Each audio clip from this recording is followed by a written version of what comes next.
ఈరోజు అనంతపురం ఉపాధ్యాయ భవన్ నందు మాల మహానాడు రాష్ట్ర అధ్యక్షులు నల్లి రాజేష్ బాబు గారి ఆధ్వర్యంలో దళిత క్రిస్టియన్లకు సంబంధించిన 1950 ఆర్డర్ని రద్దు చేయాలని ఉపాధ్యాయ భవన్లో పత్రికా సమావేశం నిర్వహించబడినది.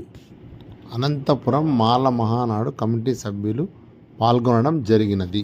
రాజేష్ గారు మాట్లాడుతూ ఈ తీర్పు రద్దయ్యేంత వరకు ఎంతటి పోరాటాన్ని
చూడండి ఒకసారి.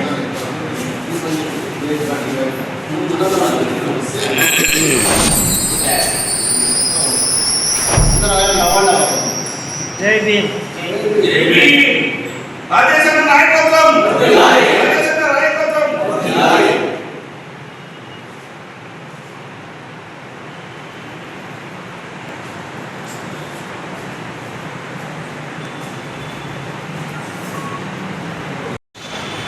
నేను నల్లి మాల మహానాడు రాష్ట్ర నుంచి మాట్లాడుతున్నాను. ఈరోజు దేశంలో ఒక కుట్ర జరగబోతుంది. ఎటువంటి కుట్ర అంటే హిందూ మతంలోకి క్రైస్తవ మతంలోకి వెళ్తే దళితులకు దళితవాదం వర్తించుకుంటూ ఒక కలబాలు కాన్సెప్ట్ ఎప్పుడో పెట్టిన ఏదైతే ఉందో 1950 పెన్షన్ ఆర్డర్ని బయటకు తీసుకొచ్చి ఇది ఎప్పుడు బయటకు తీసుకొచ్చారంటే ఈ వర్గ కళ్యాణాన్ని లోతలు తీసుకొచ్చి ముందుగా ఈ మాల మాదిరిని విడగొట్టిన తర్వాత ఈ ప్రెసిడెన్షియల్ ఆర్డర్ని తీసుకొచ్చి మీకు మరి దళిత క్రైస్తవ రిజర్వేషన్ ఉండదని చెప్తున్నారు. ఈరోజు మరి ఏదైతే చెప్తున్నారో మరి రాజ్యాంగం ఎక్కడా కూడా హిందువులకే రిజర్వేషన్ వర్తిస్తాయి, దళిత హిందువులకే క్రైస్తవులకు వర్తించే ఎక్కడ కూడా రాజ్యాంగం ఎక్కడా లేదు. మనం ఆర్టికల్ 14 చూసుకున్న 25 వరకు ఎక్కడ వరకు చూసుకున్నది ఎక్కడా లేదు. మరి అలాంటి ఇలాంటి ఆర్డర్ తీసుకొచ్చి మరి ఎక్కడ లేని దాన్ని తీసుకొచ్చి మనం ఈ దళిత క్రైస్తవుల దళిత కొత్తడం చాలా దారుణం.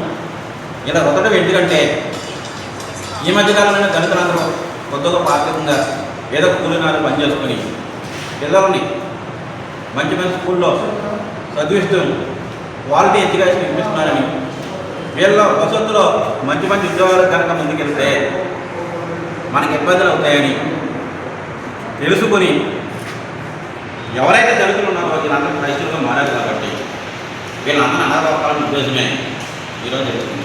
ఎందుకంటే ఏదైతే బ్రిటిష్ వారు 1936లో మరి 1935 యాక్ట్ తయారు చేసినప్పుడు ఆ రోజు బ్రిటిష్ వారు స్పష్టంగా చెప్పారు ఏంటంటే ఏదైతే ఉందో క్రైస్తవులు ఉన్నారు అక్కడ క్రైస్తవులు అంటే ఎవరు దళితులు కాదు. ఈ క్రైస్తవ మతాన్ని కూడా సాధించేది ఎవరండి? బ్రాహ్మణ్సే, అగ్రవర్ణాలే. ఈ అసోసియేషన్ క్రైస్తవ అసోసియేషన్ అంటే వాళ్ళ గుర్తులో ఉన్నాయి. మరి హిందూ మతం కూడా వాళ్ళ గుర్తులో ఉన్నాయి. అన్నీ కూడా వాళ్ళ గుర్తులో ఉన్నాయి. ఈరోజు క్రైస్తవ మతం ఉన్నది ఎవరు? 80% మన వల్లే. ఎవరైతే ఉన్నారు కొత్త గొప్ప ఈ అగ్రవర్ణాలు అవబోతున్నాయి ఈ పార్టీగా తయారయ్యి వీళ్ళందరినీ ఒక హిప్నటైజ్ చేసి వీళ్ళ చర్చలోంచి బయటకు వెళ్ళి దానాలు చేస్తే ప్రభు మేము క్షమించడు అని కల్లా పళ్ళు చెప్పి దళిత క్రైస్తవులను రోడ్డు మీద ఎక్కకుండా చేస్తున్నాడు. ఈరోజు నేను దళిత క్రైస్తవులను కూడా చెప్తున్నాను. ఈరోజు సిక్కులకు ఎక్కడో ఒక చోట ఉన్నారు కొంతమంది. యావత్ భారతదేశంలో దళిత క్రైస్తవులు చాలామంది ఉన్నారు. సిక్కులు రోడ్డు మీద వచ్చి వాళ్ళ హక్కులు గట్టిగా పోరాడి రిజర్వేషన్ వాళ్ళకు వర్తించే విధంగా గట్టిగా పనిచేసి వాళ్ళకి రిజర్వేషన్ ఇచ్చారు. మీకు వర్తిస్తుందని వాళ్ళ పేరు యాడ్ చేశారు. తర్వాత బుద్ధిస్టులు కూడా ఫైట్ చేశారు. బుద్ధిస్టులు కూడా వస్తుందని వాళ్ళు కూడా యాడ్ చేశారు. మరి దక్షిణ భారతదేశంలో 35 కోట్ల మంది ఉన్నాం మనం దళిత మైనారిటీ. మరి భారతదేశం మొత్తం చూసుకుని ఎంతమంది ఉంటాం? మీరందరూ రోడ్డు మీద వచ్చి 7 పరిస్థితి. ఆ సెంట్రల్ గవర్నమెంట్ కేంద్ర ప్రభుత్వం ఉంటుందా? మీరు రారు. మీరు అలాగే ఇంట్లో కూర్చుని ఉంటే రేపన్న రోజుని మీ పిల్లలు భవిష్యత్తు 7 పరిస్థితి మీరు ఆలోచించండి. మళ్ళీ మనకు మూత వెనకాల ఆవు కట్టిన తిరిగి రోజులు వస్తాయి. మీరు ఆలోచించకుండా ఒకసారి ముందు దళితులు అందరూ కలిసి ఉన్నారని చెప్పని, మానవాదులు అందరూ కలిసి ఉన్నారని చెప్పని, ఇలా కలిసి ఉంటే ప్రమాదం అని చెప్పిన ముందు మనం మెడదీశారు. ఈరోజు మాదిరినంతా కూడా సంకూరుకుంటాను. ఏమని మాకు వర్గీకరణ అయిపోతుందని సంకూరుకుంటాను. కానీ మీకు ఆ సంతోషం లేదు. గుర్తుపెట్టుకోండి, మాదిగలో ఉన్న వాళ్ళందరూ క్రైస్తవులు ఎక్కువ ఉన్నారు. మీకు రిజర్వేషన్ ఉండదు. ఈ ప్రెసిడెంట్ క్లాస్ ఏదైతే ఉందో ఇది రద్దు చేయకపోతే మీరే ఇబ్బంది పడతారు. మీరు అది గ్రహించండి. వర్గీకరణ అయిన తర్వాత ప్రెసిడెంట్ ఆర్డర్ అనేది అమలు తీసుకొచ్చారు. ఎంత కుట్ర జరుగుతుందో ఆలోచించండి అందరూ. రేపు అన్నారు ఏమవుద్ది? దీని మీద కూడా మనం ఫైట్ చేయకపోతే ఏమవుతుందంటే రిజర్వేషన్ కూడా తీసేసి పరిస్థితి వచ్చారు. దళితులు రోడ్డు మీద కూడా తిరగలేని పరిస్థితి వచ్చేది. ఎక్కడ మనం చూస్తున్నాం, వేరే రాష్ట్రంలో గుర్రం మీద తిరిగి చంపేశారు, పెళ్ళి ఘనంగా చేసుకుని చంపేశారని చెప్తున్నాం. రేపు పొద్దున మన ఆంధ్ర కూడా వచ్చేది. ఇప్పుడుకైనా మీరు అందరూ ధైర్యం చేయండి. మనకు క్లియర్గా ఉంది. ఏదైతే క్యాష్ చేసిన ఉందో క్యాష్ చేసిన క్లియర్గా ఉంది.